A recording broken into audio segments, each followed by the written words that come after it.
Hello, friends. Today, I wanted to do a video about 4 things that survivors of narcissistic abuse need to know. So, if you've been trying to overcome narcissistic abuse for years, for some decades, and you feel like you're constantly trying to overcome narcissistic abuse and yet still feel like you're suffering, this video is for you. For those that don't know me, my name is Michele. I'm a survivor of narcissistic abuse myself. I'm now a trauma-informed coach and a somatic experiencing practitioner. I'm also the founder of the Thrivers School of Transformation, which, by the way, from now until the end of this month, December 31st, 2023, there is a 50% off sale for our live Zoom meetings that happen every week. So if you're interested in joining me live, make sure you check that out. Let's dive in. What every survivor of narcissistic abuse needs to know, understand, and really begin to apply in their lives. Okay, so the first step, I think the majority of us get there. The first step is understanding narcissistic abuse, narcissistic behavior, and how it affects you. The reason for this is because it's very much like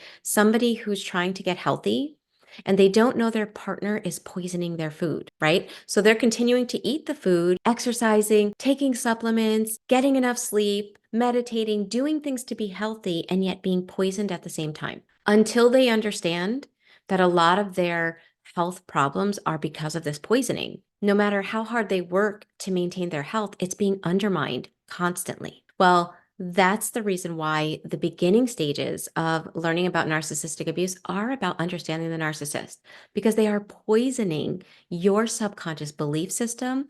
They are poisoning your nervous system.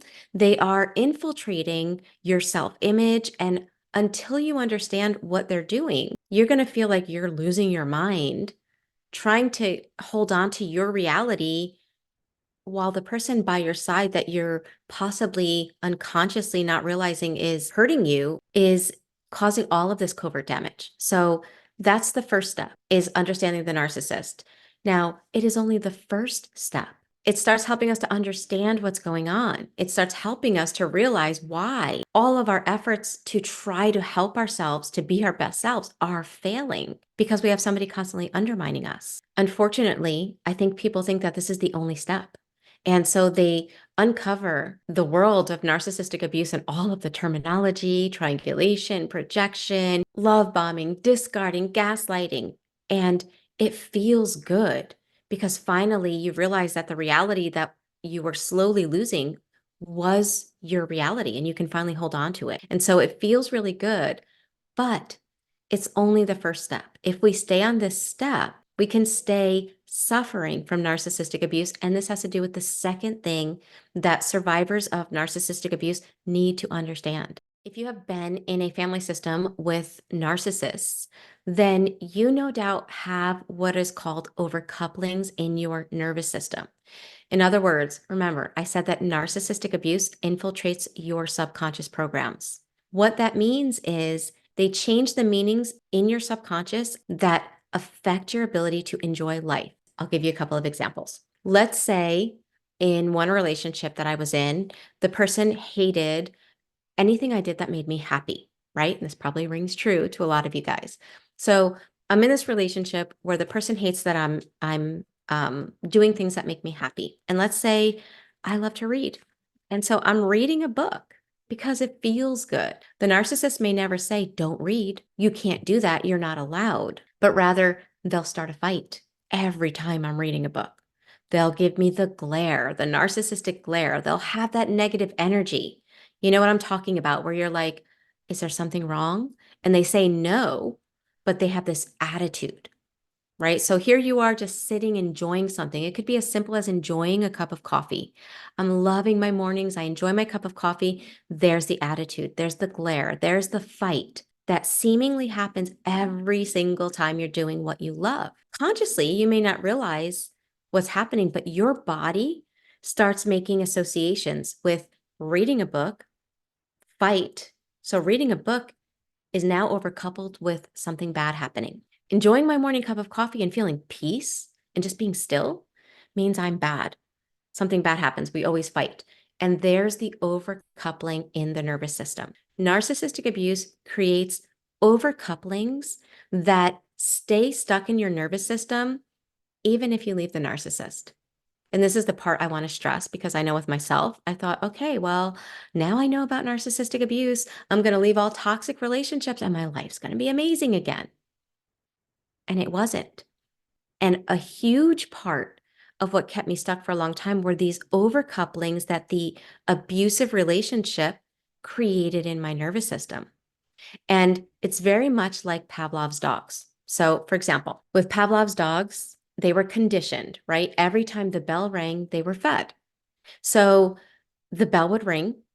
And if they didn't get food, they would have a biological response. They would salivate.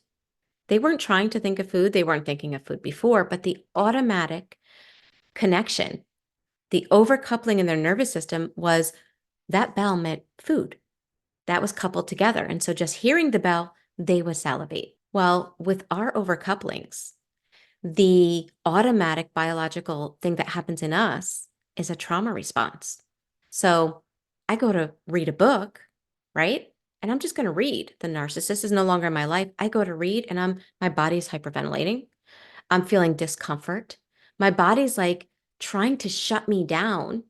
Maybe it's going into a freeze response, or maybe I go into a flight response where I'm like, oh, I can't do that. I have to do 50 million things right now. And so I'm doing to avoid what I wanted to do. Reading the book, which my body went into that automatic response that was dangerous. With Pavlov's dogs, they could be away from anyone ringing a bell for 20 years. And let's say they never heard another bell, and then somebody rings it, they would salivate. Why? Because the areas of the brain that hold our overcouplings, it's almost like there's no time. It doesn't matter how much time goes by. It's an automatic overcoupling, meaning in our nervous system that gets kicked on with any external cue that caused it or created it. So it's the same thing with narcissistic abuse. The reason I'm bringing this up is because it doesn't matter how much time goes by. If you have these overcouplings in your nervous system, your body's going to respond as if the narcissist is in your home, ruling your life, even if they've been out of your life for years or decades. Boils down to the overcouplings that have been conditioned to be stuck in your subconscious mind. The third thing that survivors of narcissistic abuse need to understand, narcissistic abuse trains you to please the other person in order to feel safe and connected and loved and worthy. In other words, it trains you that you can't feel those things unless the narcissist gives their stamp of approval, right? And if they don't give that stamp of approval that you're allowed to feel that, they make sure that you're so uncomfortable that you're unable to stand in your own sense of worth, your own inner felt sense of safety. This was something, again, that I was stuck in unconsciously. I didn't even realize what I was doing. I didn't realize I was stuck in what's known as a fawn trauma response. The fawn trauma response is when we stifle our authenticity to try to make the other person happy, placating them, people pleasing, trying to help them feel okay and calm instead of angry and irrational. Because if they're calm and they're okay, then somehow that means I'm okay, I'm safe, and I'm connected. By the way, all of that's done unconsciously. And all of that is the result of childhood trauma because children fawn if they have abusive parents or emotionally chaotic childhoods. They fawn. They can't fight. They can't flee. They can't run away from home. So they fawn. It becomes a go-to trauma response. And so we get stuck unconsciously, consistently and chronically trying to make other people happy so that we can feel safe. I think it's Gabor Mate who says that we sacrifice authenticity for safety. And until we uncover that, until we really get to the root that that's what we're doing and we understand it, and we start working with that fawning trauma response, then we will consistently show up in toxic relationships. We will consistently be stifling ourselves, not feeling authentic, not able to have reciprocal relationships because we're stuck in a trauma response that doesn't allow us to show up as who we really are. And so a big part of healing and recovery is learning how to reestablish the inner felt sense of safety that narcissistic abuse almost stamped out. I say almost because it's still in there. It's buried underneath the trauma. and we have to cultivate it. And like a muscle, we have to strengthen it. But we have to learn how to feel safe despite how other people are around us. If we continually need someone else in order to feel safe, and we're seeking safety by helping others to feel okay and safe inside of themselves, it's always going to lead to conditional safety, and it's never going to feel enough. It's going to lead to conditional safety because at that moment, if we're able to make them feel okay and they're happy and they're calm, then we feel safe. But the second their mood changes, we don't feel safe anymore. So it's always conditional. And so we have to learn how to break out of the fawning trauma response, how to teach ourselves how to find inner safety in our body. And that has nothing to do with the narcissist. It's nothing about learning anything more about them. And it's really about starting to turn the focus within. And that leads me to the last thing that I wanted to mention. Survivors of narcissistic abuse, they have to update their nervous system. It's not going to update on its own. Just like my phone, right?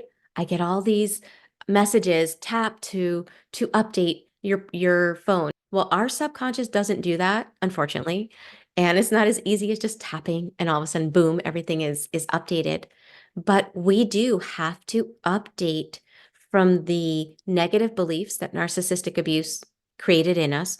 We have to learn how to break out of overcouplings, how to uncouple things that should not be coupled together. For example, some couplings that we need to uncouple after narcissistic abuse, it might be being me is coupled with danger.